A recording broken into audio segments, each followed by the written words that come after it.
Hidden treasure. John, want to help me build a sandcastle? No can do, Mel. I'm searching for buried treasure with this metal detector. What sort of things might be hiding in the sand? Gold coins from pirate ships? Diamond rings? A key to another dimension? And what have you found? 7 bottle caps, 2 bottom buttons, a toy car, and a spoon. Hey, it's beeping. Yes, a nickel. I knew this would pay off. How long have you been searching for stuff on this beach?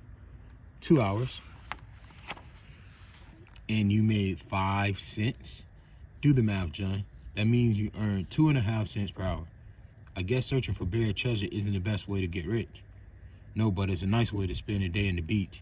And if it helps, you can pretend that these bottle caps are pirate booty. Huh? That word always make me laugh. R. Hey, you sound like a pirate. No, R. I just found another bottle cap with my foot detected. Nicknames for money. Do you have a nickname for money? Maybe even more than one. Over the years, money has been given a lot of nicknames. Here are some of the most famous ones. Bacon. There are many theories for how bacon became a nickname for money. Some believe the phrase comes from the 1500s when county fairs held contests to see which villager could catch a greased pig. The prize for catching a slippery pig was the pig, so the winner actually got to bring home the bacon. Bread and dough.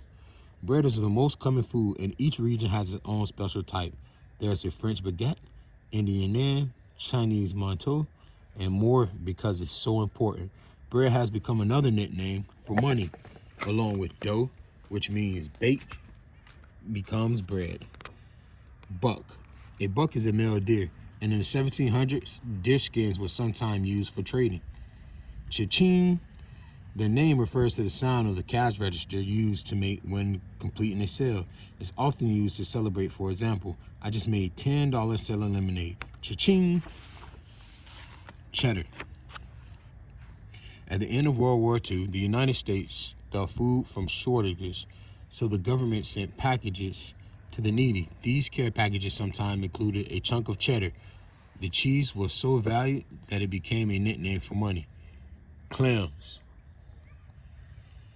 In the 1600s, Native American in the Northeast traded with wampum, which was a currency made from polished shells like clams.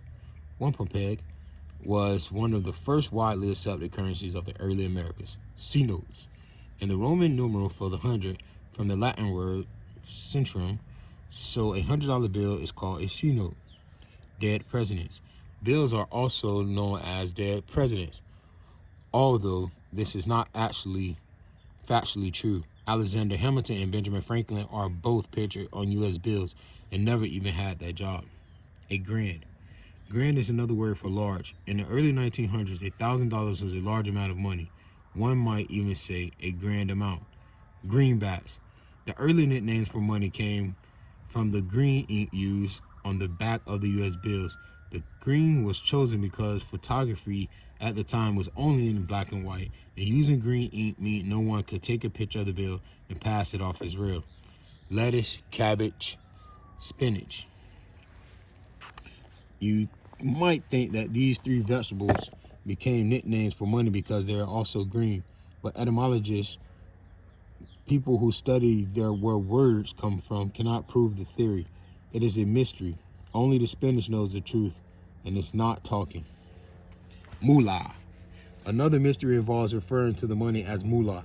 Some say the nickname started in France, others say Ireland, some others say the Fiji island. So where did the word moolah come from? Smackaronis. Smackers refer to the sound of a stack of cash mates when it's smacked into the palm of a hand. Later, smackers turned into smackaronis, which is longer but more fun to say. Allowance.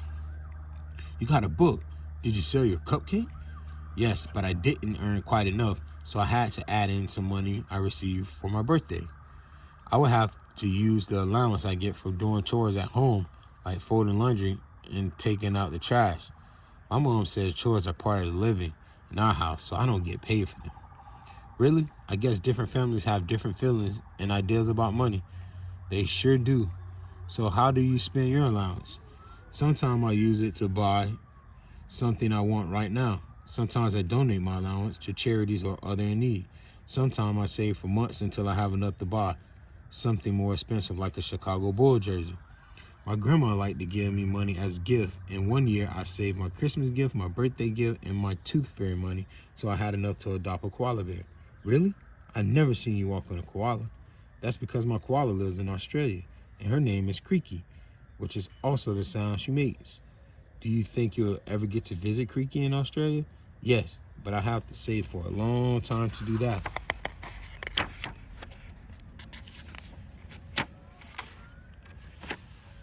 My wallet holds a mystery. I love my wallet. Can I see what's inside? Sure, it's in this pouch. I have some coins. What's that big one?